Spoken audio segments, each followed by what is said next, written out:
গাইবান্ধার সাঘাটা উপজেলার ভরতখালীতে অতীতের এক সমৃদ্ধ অধ্যায় হয়ে দাঁড়িয়ে আছে রমণীকান্ত রায়ের জমিদার কাছারি বাড়ি। শত বছরের সাক্ষী এই প্রাচীন নিদর্শনটি আজ পরিত্যক্ত ও বিস্মৃত প্রায়। একসময় জমিদার রাজা ভরত ও তার ছেলে রমণীকান্ত রায়ের পদচারণায় মুখর এই বাড়িতে চলত খাজনা আদায় ও জমিদারি পরিচালনা। আজ সেখানে কেবল ভাঙা দেয়াল আর সময়ের নির্মমতা অবশিষ্ট রয়েছে। সরেজমিনে দেখা যায় অপরূপ কারুকার্যে গড়া এই বাড়ির শাল কাঠের কাঠামো ও মূল্যবান দরজা জানালা অনেক আগেই চুরি হয়ে গেছে। আঙিনা ভরে গেছে জঙ্গলে আর কক্ষগুলো পরিণত হয়েছে ময়লার ভাগাড়ে। স্থানীয়দের অভিযোগ, রাতে এখানে অসাধু মহলে নেশা ও জুয়ার আসর বসে। তবু নিখুঁত গাঁথনির এই স্থাপনা দেখতে প্রতিদিন দূর দূরান্ত থেকে পর্যটকরা ভিড় করেন। এলাকাবাসীর মতে সঠিক ইতিহাস ও ঐতিহ্য রক্ষায় বাড়িটি সংস্কার করা জরুরি। দ্রুত সরকারি উদ্যোগ নিলে এটি হতে পারে ইতিহাস প্রেমীদের জন্য এক অনন্য পর্যটন গন্তব্য এবং উত্তরবঙ্গের অমূল্য সম্পদ। এই যে এটা আমার বাপ দাদা আগে থেকেই দেখতেছি, এই দৃশ্যটা খুব সুন্দর দেখতেছি। এটা পুরানো একটা স্মৃতি থাকার জন্য একটা সবাই জানে যে এটা একটা কাছারি ঘর আছে। এটার উপলক্ষে মানুষ তো দেখতে আসে অনেক সময়। হ্যাঁ, এটার জন্য আরও অন্য অন্য মানুষ কবে যে একটা স্মৃতি ধরে আছে, আমরা এই জন্যে এটা সব কিছু মিলে দেখতে হবে। হ্যাঁ, ঘরের এটা থাকলে আরও হয়তো ভবিষ্যতে আরও অন্য অন্য মানুষ দেখতে আসবে। আবার কবে যে হ্যাঁ একটা স্মৃতি ধরে আছে কাছারির নয়নে। এই এখন আছে এই তো এদের তো এখন হলে ঘরের অবস্থা হলে এখন হলে এটা কিছু কাজ করলে হয়তো ইয়ে করলে স্মৃতিটা ভেসে উঠবে। হ্যাঁ, এই এখন হলে এটা যদি একটা ঘর কাজটা মেরামত করে দিলে সৌন্দর্য বেড়ে যাবে। সবাই সকল করবে যে হ্যাঁ কাছারি একটার জন্য একটা প্রতিষ্ঠান আছে এখানে।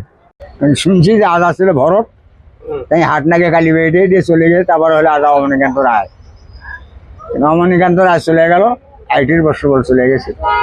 এইটুকু জানে, আর কি জানবো। ওই যে অবস্থায় পড়ে আসা আপনার মতো ভিডিও করে কতক্ষণ দেখছে। এখন বাবার জায়গা হলে সরকারি, ঘর হলে সরকারি। সরকার যে ঘরটা ভালো করে বা ঘরটা ভাঙিয়ে যদি একটু নতুন করতো, তা না করে ঘর করে গেল। এই ঘরের সবকিছু নষ্ট হয়ে গেছে, ইট টিট সবকিছু নষ্ট হয়ে গেছে, কিচ্ছু নাই ঘরে। এখন বর্তমানে অকেজ হয়ে পড়ে গেছে, মানুষের ময়লা আবর্জনা থাকে এখন। তাছাড়া কিচ্ছুই নাই এই ঘরে, কোনো মূল্যই নেই। আপনারা একটু যদি দেখতে পারেন, সরকারকে যদি আবেদন করতে পারেন, তাহলে এই ঘরটা মেরামত হতে পারে, সুন্দর হবে, সবারই দেখার একটা শো হবে।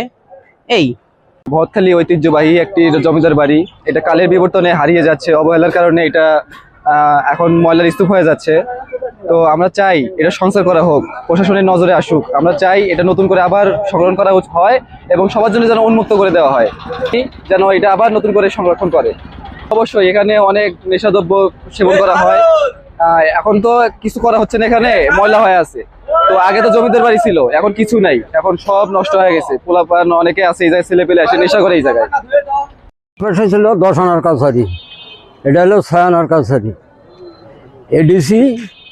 ডিসি সাহেব এসে তখন ওই কাছারি ভাঙবে, মানে ডাকে বিক্রি করবে, তখন কয়েকজনের বাধা দেওয়া হলো, কিন্তু উনি তা মানল না। তারপরে উনি ওটা ডাকে বিক্রি করলো, করে জায়গাটা ফাঁকা হলে ওখানে মসজিদ করলো। আর এটা এই অবস্থায় এখনো আছে। তবে চেয়ারম্যান বলছিল যে আমি এই কাছারিটা এটা ঠিক করব বা মেরামত করব, তা এখনো করে নেই।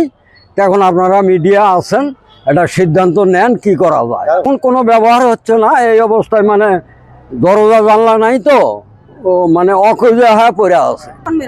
এখন আমাদের দাবি হলে এটা মেরামত করে ঘরটাকে আমরা উন্নত করবে চাই, তাহলে আমাদের একটা ঐতিহ্যবাহিনী ব্রিটিশে এটা থাকবে।